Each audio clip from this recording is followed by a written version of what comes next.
उत्तर प्रदेश की राजनीति और ग्रामीण सत्ता के गलियारों से इस वक्त एक बड़ी और दूरगामी खबर सामने आ रही है। प्रदेश में प्रस्तावित पंचायत चुनाव अब तय समय पर होते नजर नहीं आ रहे हैं। सूत्रों के मुताबिक सरकार और राज्य निर्वाचन आयोग के सामने हालात ऐसे बन चुके हैं कि अप्रैल और मई 2026 में पंचायत चुनाव कराना बेहद मुश्किल होता जा रहा है।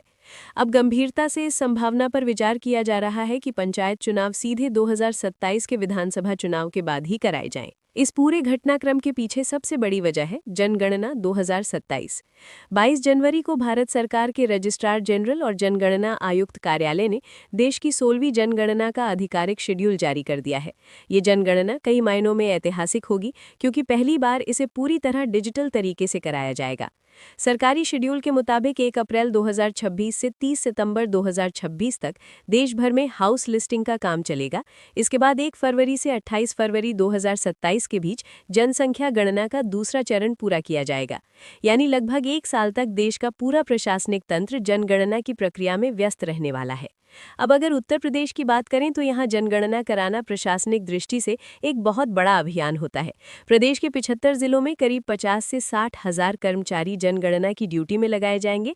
इनमें शिक्षक, शिक्षा मित्र, लेखपाल, ग्राम विकास अधिकारी, नगर निकाय कर्मचारी और अन्य विभागों के कर्मचारी शामिल होंगे। सिर्फ निचले स्तर के कर्मचारी ही नहीं, बल्कि जिलाधिकारी, मुख्य विकास अधिकारी, उप जिलाधिकारी, तहसीलदार, नगर आयुक्त, अधिशासी अधिकारी और विकास खंड अधिकारी तक इस पूरी प्रक्रिया में व्यस्त रहेंगे। ऐसे में सवाल उठता है कि जब पूरा प्रशासनिक ढांचा जनगणना में लगा होगा, तब पंचायत चुनाव के लिए जरूरी मशीनरी कहां से आएगी? पंचायत चुनाव केवल मतदान की प्रक्रिया नहीं होती। इसके लिए मतदाता सूची का पुनरीक्षण, आरक्षण का निर्धारण, पोलिंग पार्टियों की तैनाती, सुरक्षा व्यवस्था और चुनाव प्रबंधन की पूरी तैयारी करनी होती है। फिलहाल पंचायत चुनाव के लिए मतदाता सूची के पुनरीक्षण का काम चल रहा है, जिसका अंतिम प्रकाशन 27 मार्च को होना है। पहली सरकार और राज्य निर्वाचन आयोग की तैयारी अप्रैल और मई 2026 में चुनाव कराने की थी, लेकिन अब हालात तेजी से बदलते दिख रहे हैं। एक तरफ जनगणना की हाउस लिस्टिंग और दूसरी तरफ प्रशासनिक संसाधनों की भारी कमी। इन दोनों वजहों से पंचायत चुनाव पर ब्रेक लगता नजर आ रहा है। राजनीतिक संकेत भी कुछ ऐसे ही मिल रहे हैं। भाजपा सूत्रों के मुताबिक सितंबर 2026 तक जनगणना की हाउस लिस्टिंग का काम चलेगा और उससे पहले पार्टी पूरी तरह विधानसभा चुनाव 2027 की तैयारी में जुट जाएगी।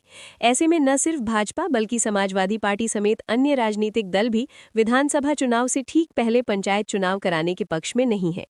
पंचायत चुनाव समय पर कराना राजनीतिक दृष्टि से जोखिम भरा माना जा रहा है।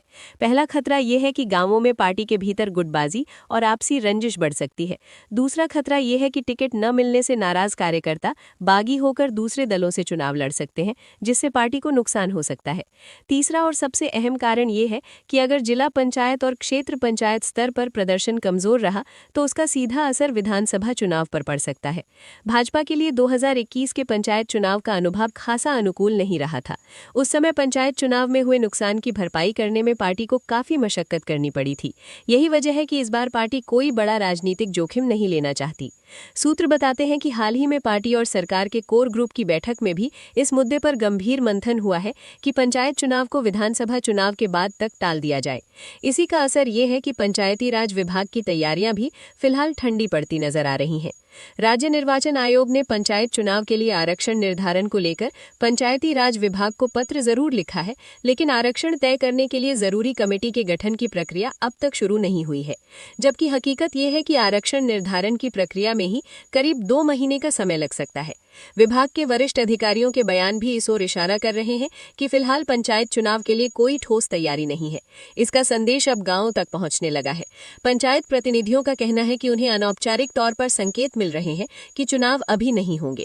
जिलों में पंचायत चुनाव की तैयारियां लगभग ठप पड़ी हैं और भाजपा के कार्यकर्ता पंचायत चुनाव की बजाय SIR और विकसित भारत गांव जैसे अभियानों में ज्यादा सक्रिय नजर आ रहे हैं। हालांकि अंतिम फैसला अभी बाकी है।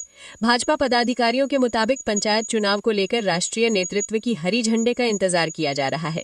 अगर केंद्रीय नेतृत्व समय पर चुनाव कराने के पक्ष में हुआ तो अप्रैल और मई 2026 में पंचायत चुनाव संभव है। लेकिन अगर विधानसभा चुनाव 2027 के बाद पंचायत चुनाव कराने की अनुमति मिलती है तो मौजूदा पंचायतों का कार्यकाल समाप्त होने के बाद वहां प्रशासक या रिसीवर नियुक्त किए जाएंगे। गौरतलब है कि ग्राम प्रधानों, क्षेत्र पंचायत सदस्यों और जिला पंचायत सदस्यों का कार्यकाल मई 2026 के पहले सप्ताह में समाप्त हो जाएगा, जबकि ब्लॉक प्रमुख और जिला पंचायत अध्यक्षों का कार्यकाल जुलाई 2026 के पहले सप्ताह में पूरा हो जाएगा। ऐसे में चुनाव टलने की स्थिति में गांव से लेकर जिला स्तर तक प्रशासनिक नियंत्रण सीधे सरकार के हाथ में चला जाएगा। प्रदेश भाजपा के पंचायत चुनाव प्रभारी राम प्रताप सिंह के मुताबिक पंचायत चुनाव कब कराए जाएंगे या नहीं, इसको लेकर अभी सरकार या संगठन की ओर से कोई स्पष्ट संदेश नहीं मिला है। हालांकि पार्टी की तैयारी पूरी है। वहीं पंचायती राज निदेशक अमित कुमार सिंह का कहना है कि आरक्षण निर्धारण की प्रक्रिया अभी शुरू नहीं हुई है और इसका प्रस्ताव शासन स्तर पर विचाराधीन है। जो भी नियमानुसार कार्यवाही होगी वो की जाएगी। दूसरी ओर अपर आयुक्त अखिलेश मिश्रा का कहना है कि चुनाव की तैयारी पूरी है और जैसे ही आरक्षण तय होगा चुनाव की प्रक्रिया शुरू कर दी जाएगी। उनके मुताबिक जनगणना से चुनाव पर खास फर्क नहीं पड़ेगा। बहरहाल अब देखना ये होगा कि जनगणना की प्रशासनिक मजबूरी और राजनीतिक गणित के इस त्रिकोण में पंचायत चुनाव का भविष्य किस मोड़ पर जाता है और क्या उत्तर प्रदेश की ग्राम राजनीति को अपने नए जनादेश के लिए 2027 के बाद तक इंतजार करना पड़ेगा।